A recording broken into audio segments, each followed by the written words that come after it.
warahmatullahi wabarakatuh.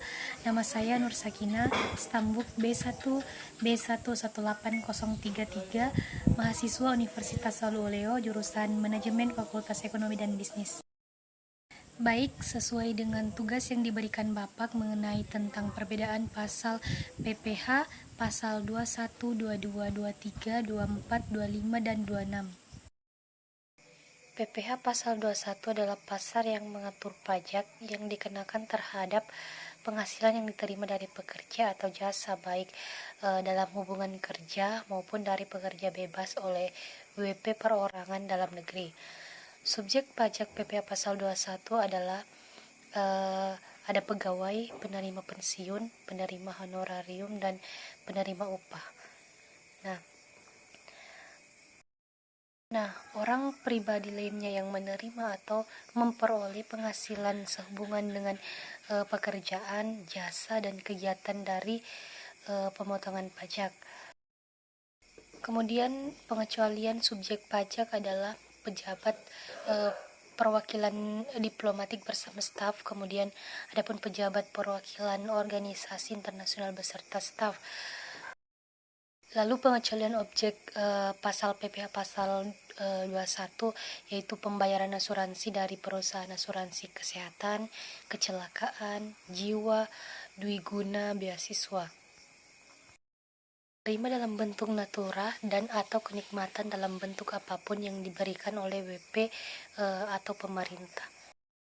Kemudian dana pensiun yang dibayarkan kepada dana pensiun yang pendirian telah disahkan oleh Menkep dan iuran THT kepada badan penyelenggara jam sostek yang dibayarkan oleh pemberi kerja.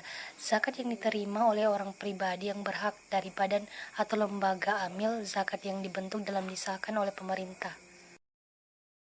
Yang kedua adalah PPh pasal 22. PPh pasal 22 membahas tentang penghasilan yang berasal dari penjualan pada instansi pemerintah, impor, dan industri tertentu, dalam kurung industri rokok, industri kertas, industri otomotif, industri semen, industri baja, Pertamina Bulog untuk tepung terigu dan gula pasir.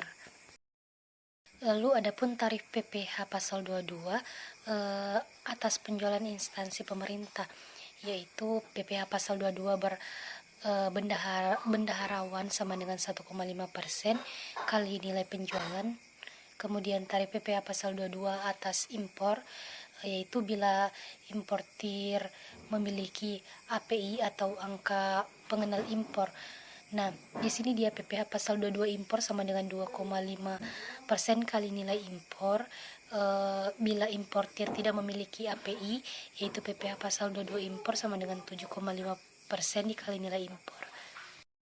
Oke, selanjutnya adalah PPh pasal 23. Di sini membahas tentang penghasilan yang diperoleh dari penggunaan harta atau modal dalam kurung dividen, bunga, royalti, hadiah penghargaan, sewa, dan jasa. Nah, di sini dividen, royalti, bunga, hadiah, dan penghargaan.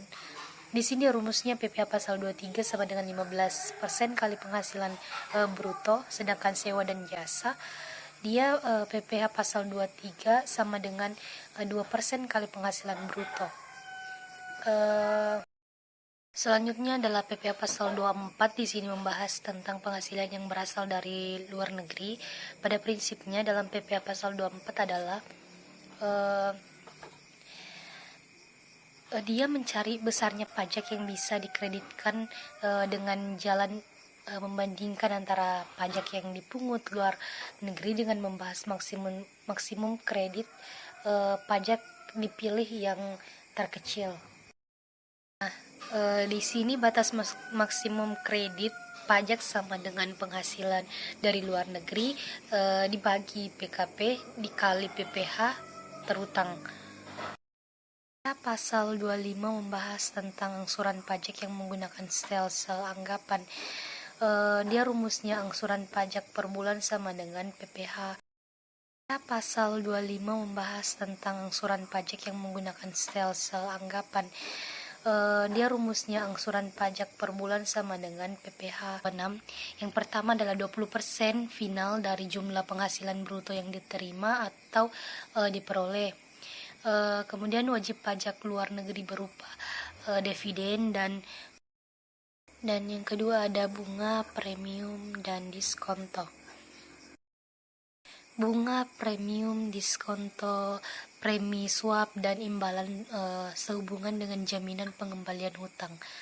Dan yang ketiga ada royalti, sewa, dan penghasilan lain sehubungan imbalan sehubungan dengan jasa, pekerjaan dan kegiatan, hadiah dan penghargaan, pensiun dan pembayaran berkala lainnya. Yang kedua ada 20% final dari penghasilan neto berupa penghasilan dari penjualan harta di Indonesia. Kemudian premi asuransi, premi reasuransi yang dibayarkan langsung atau melalui pialang kepada perusahaan asuransi di luar negeri. Dan ketiga, sekaligus yang terakhir, yaitu menurut saya tarif berdasarkan perjanjian penghindaran pajak berganda dalam kurung P3B antara Indonesia dengan negara pihak pada persetujuan. Sekian dari saya, lebih dan kurangnya mohon dimaafkan. Assalamualaikum warahmatullahi wabarakatuh.